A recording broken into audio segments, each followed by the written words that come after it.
Como é que nós vamos pregar o Evangelho para 8 bilhões de habitantes? O que vocês acham? De forma alguma, o ser humano sozinho poderá completar a pregação do Evangelho. E esse é um pré-requisito na escatologia. A pregação do Evangelho, segundo Mateus 28, a todas as nações, tribo e língua.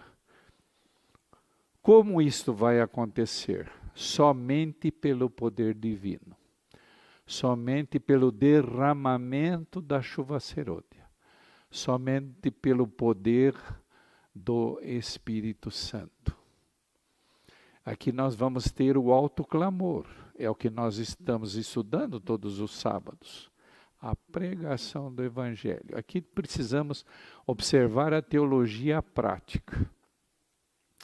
Se nós não somos palha como cristãos, nós precisamos ser cristãos produtivos. O que estamos produzindo? Em termos de ideação missionária, em termos de missiologia, em termos de cada um fazer a sua parte, de acordo com os seus dons. Nós temos uma sensação que sempre nós poderíamos estar devendo. E isso parece ser uma obra futura, inalcançável. E alguns vão se conformando com esse mundo. E alguns começam a acreditar que esse mundo é assim mesmo. Que cada um cuide de si, que cada um busque o seu conforto. E muitos estão plenamente adaptados a esse mundo. E não desejam uma vida melhor. Há alguns óbices também para a pregação do Evangelho, que atrapalham a obra de Deus. O conflito entre o bem e o mal tem atrapalhado a obra de Deus. Por quê? Eu estou mostrando para vocês aí um mapa mundi. O que a gente observa nesse mapa? Algumas áreas laranja e outras um laranja mais acentuado. O que a gente vai observando? Alguns países, até mesmo no lado ocidental. O que nos chama a atenção, México e Colômbia.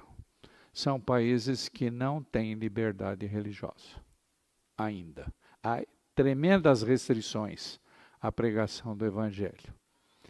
Quando a gente observa a África, o que se observa na África? Dois aspectos importantes. Primeiramente, o vodismo é muito acentuado na África. Magia negra, práticas pagãs, religiosidade muito primitiva. Nas regiões que vocês observam laranja ou laranja acentuado, há a influência do Islã. Muitos muçulmanos.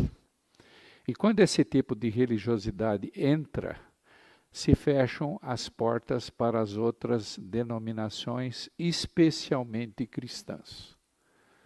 Bom, aqui nós temos a janela que eu poderia dizer 1040, classificada dessa forma. Nós temos aqui o Oriente Médio. Lugares de muita restrição em termos de religiosidade. Se nós adentramos mais para o Oriente, o que observamos?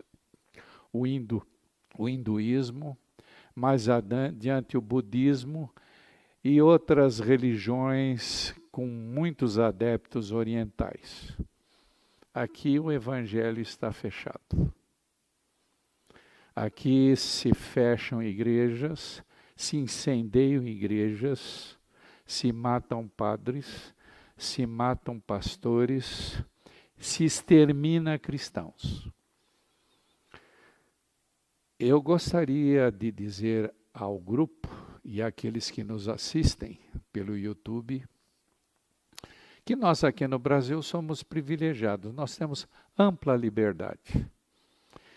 E nós não estamos dando o valor que temos nesta liberdade para nos aplicarmos e estudarmos. para nos transformarmos, para estarmos preparados para a volta do nosso Senhor Jesus Cristo. Pelo menos, se você morasse num desses 52 países, você teria muita dificuldade de seguir a Cristo. Eu não tenho a menor dúvida. Você teria que se sacrificar. Você poderia correr risco de morte, caso você se convertesse e se dedicasse a Cristo. Bom, eu falei do conflito entre o bem e o mal. Eu quero dizer que há um quartel-general comandando tudo isto. E nós sabemos de onde vêm as forças do mal. Vem de um anjo caído, vem do arcanjo Lúcifer. O que ele faz? Ele faz tudo para obstar a pregação do Evangelho, que seria a melhoria, a transformação desse mundo. E uma das suas estratégias, notem que ele é muito inteligente. Nós lemos nas Escrituras Sagradas de um só rebanho e um só pastor. Só que há uma aplicação equivocada em tudo isto. Isso vai acontecer por ocasião do quinto reino, quando Jesus Cristo, Rei dos Senhores, Rei dos Reis, estabelecer o quinto reino, o último reino, que jamais seria um reino dividido. Isto é para essa ocasião e não para agora. Então, desde 1962, aqueles que acompanham, nós ouvimos falar do Concílio Vaticano II. Então, há uma espécie de condomínio religioso no sentido de se ajustar às coisas, para que haja, já nesse mundo, uma espécie de anticristo, dominando tudo, um só rebanho e um só pastor, se esquecendo das doutrinas prioritárias de Deus. Há uma outra força também que nos atrapalha nessa direção.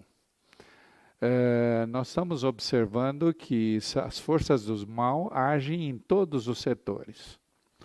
Um deles é do próprio planeta, o próprio homem destruindo o seu planeta de uma maneira veloz e devastadora.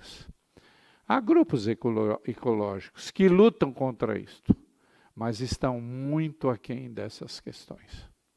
Muito difícil será eles conseguirem melhorar as condições naturais desse planeta. Por um outro lado, nós temos uma enorme problemática na economia. Aqui tem o PIB do Brasil, dos Estados Unidos e do mundo. Desde o ano 2000, esse PIB, a riqueza, está em franco declínio. A escassez, nós temos 2 bilhões de pessoas que não conseguem se alimentar ou não conseguem fazer 3 refeições. Nós temos 80 milhões de refugiados. E pasmem os senhores, enquanto há uma má distribuição da riqueza, eu não estou falando de ideologia alguma. Me entendam, por favor. Olha o que acontece.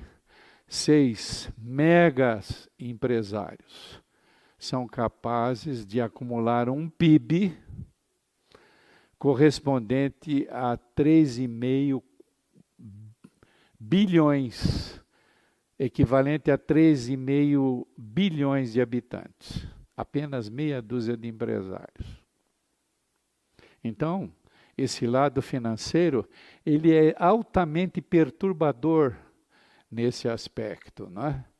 Então, se nós vamos reunindo toda essa confederação do mal, o que é que vai acontecer? O nosso mundo, de a muito, ele só desce. Isso sem considerar os aspectos políticos, a violência, as epidemias e outras perturbações no mundo terrestre. O tema 14, nós vamos abordar os engodos do dragão. Quem é o dragão? Satanás, a antiga serpente. Aqui está uma força que eu poderia dizer é o pelotão de frente do nosso arqui-inimigo. É a tropa especializada dele. Aqui ele fala quase que diretamente com as pessoas. Não percam de vista que o fato de Satanás perder os céus foi por inveja de Jesus Cristo. Ele sempre quis ser o que Jesus Cristo é. Só que Jesus Cristo é Deus. O que acontece, amigos, com Satanás? Satanás é criatura. Há uma diferença gigante entre Satanás e Deus. Então, meus amigos, as diversas formas de espiritismo, e aqui está um perigo fundamental, a personalização de Cristo, o anticristo, atuando no mundo. E como é que ele aparece? Ele aparece com uma roupagem especial, atualizada, tecnológica. Mas qual é o seu principal argumento? É uma nova ordem. Esses princípios que vocês aprenderam há milênios mudaram. A lei de Deus mudou, as normas não são mais essas. E ele vai se personalizar com os mesmos encantos de Jesus, o Mestre, no passado. E vai seduzir tremendamente as pessoas que estiverem desavisadas, que não se prepararam para esse tempo.